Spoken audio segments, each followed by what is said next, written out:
Shout out to 𝘁𝗵𝗄 on Twitter for using my code on Advanced GG. Code demonjoe20 will be active for the next 5 days, and as you'd expect, you'll get 20% off your orders when using it. Link will be in the description for those interested, and enjoy the video.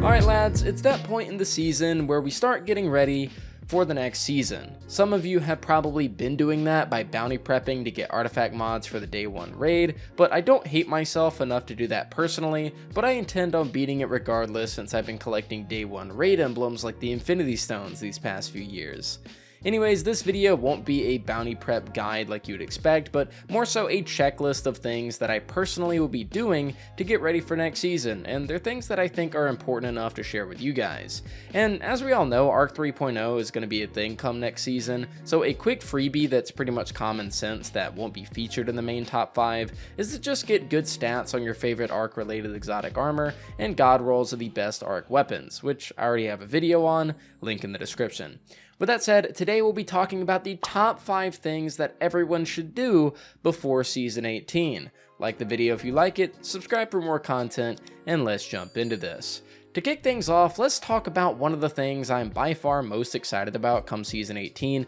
and that is the addition of the new perk pools and added origin traits to the 𝗍𝗓𝗍𝗓𝗍 weapons. Now, I'd imagine this is just for the mainline weapons that you get from Xûr's treasure hoard, but regardless, this has me super excited. The 30th anniversary update was one of my favorite content drops of all time in D2, and an excuse to hop back in and grind this content is awesome in my opinion. What I'll be doing is hoarding up as many Paraversal hauls as possible, which is done through doing the Star Horse bounties or buying them with strange coins, as well as getting as many treasure keys as possible in my inventory and across my 3 character postmasters. That way when Season 18 finally drops, I'll have plenty of keys to buy treasure chests for the new rules on the 𝗍𝗓𝗍𝗓 weapons, as well as Paraversal hauls that I can convert to even more keys by opening them. What I'm really looking forward to though is, of course, I hope the origin trait for these weapons is going to make the new ones worth grinding on their own, but what I really want is to see an incandescent roll as a perk option on both the BXR and the Retrace Path, since they're both solar weapons.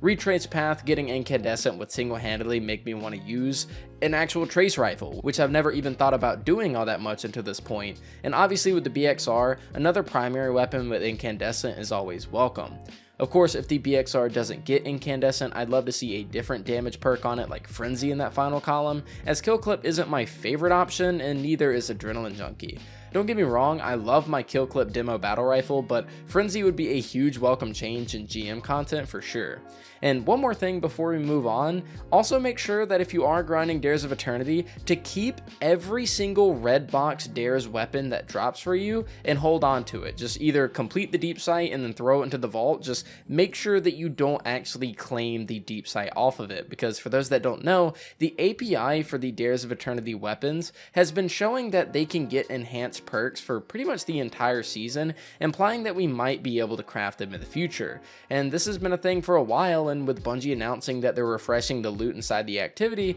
it kind of makes sense that crafting might come alongside these new perk pool changes. Of course, if they don't, then you're not really losing anything, but yeah, make sure that you save up tons of 𝗍𝗓𝗍𝗓𝗍 mats so that whenever the new season drops, you can go ham on opening a ton of treasure chests, and also make sure that those red boxes are held onto in your vault, just in case those weapons come to the Enclave. Moving on, let's talk about grinding out your Glaives, because if you didn't rock with the Glaives after the most recent buff, which how could you not, I've been loving them, then you're really gonna love them going into Season 18. They're literally all craftable, so go ahead and get leveling them up and enhancing some perks, because they're gonna be an absolute force to be reckoned with very soon. Starting in Season 18, Glaives will now have synergies with the exotics ACD Feedback Fence, the Karnstein Armlets, and yes, the Necrotic Grips. Holy shit, there are going to be some absolutely busted builds to come out of the current Glaives that we have, combined with these exotics. Super good damage resistance and AoE explosive builds with the ACDs, becoming a damn near invincible demigod with Karnsteins,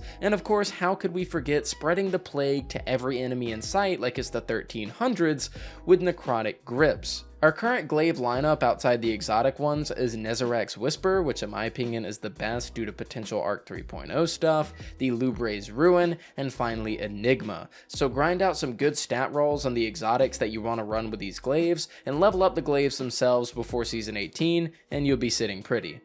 Up next, from grinding out some last minute glaives, let's talk about scout rifles, because Bungie is surprisingly buffing them yet again inside PvE. Now, you guys know me, I'm a pretty big scout rifle simp. I absolutely love using them in GM content as they're a safe and effective option, but I guess Bungie is wanting to see more casual content use because they're buffing them with yet another damage increase against red bars by 10%. So some notable scouts that you might want to get are the Kinetic Night Watch from the free-to-play campaign or dares, the Kinetic Tears of Contrition, which comes from Nightmare Containment and is worth it if you want something craftable, the Solar Staccato from the World Loot Pool, the 𝗿𝗡𝗡𝗍𝒂, which is from the Dreaming City but also 𝗨𝗏𝗱𝗃𝗍𝒂 from the Helm, the 𝗁𝗏𝗖𝗍𝒂'𝗔𝗡 Embrace from Trials if you want a different archetype, and finally either the 𝗪𝒪𝗏𝗡𝗚𝗡𝗡𝗏 and Contingency Plan, which both unfortunately only come from 𝗔𝗕 or the Gunsmith.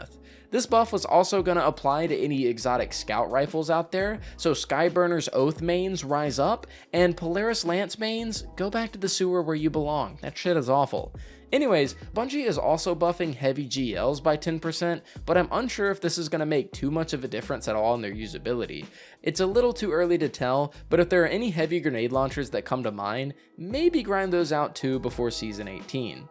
Now, something I never thought I'd even suggest for people to do is up next, and that is to buy the Legend of Acrius from the Exotic Kiosk if you don't already have it, and to level up your Catalyst with it as well, because Bungie's giving it a pretty sizable buff. For those that don't know, the Catalyst drops from Nightfall Strikes, I believe, and the buff that Bungie is giving Acrius is adding Trench Barrel as a perk to come with the Charged Exotic Catalyst. This will give Acrius a 50% damage buff for 5 seconds after punching an enemy, and this could very well be the change that Acrius needed to see some success. We haven't actively used this weapon as a community since the Crown of Sorrow days, so I'd highly advise being prepared with having the weapon and its catalyst, just in case we find ourselves in a super quirky meta next season. Another weapon that's worth mentioning, but maybe not quite on the same level of Acrius, is Collective Obligation, which is getting a ton of changes made that will make it exponentially better, but I'm unsure just how big of an impact that's going to have on the weapon overall in the sandbox. Now, to end things off, the last thing I'm going to recommend to you guys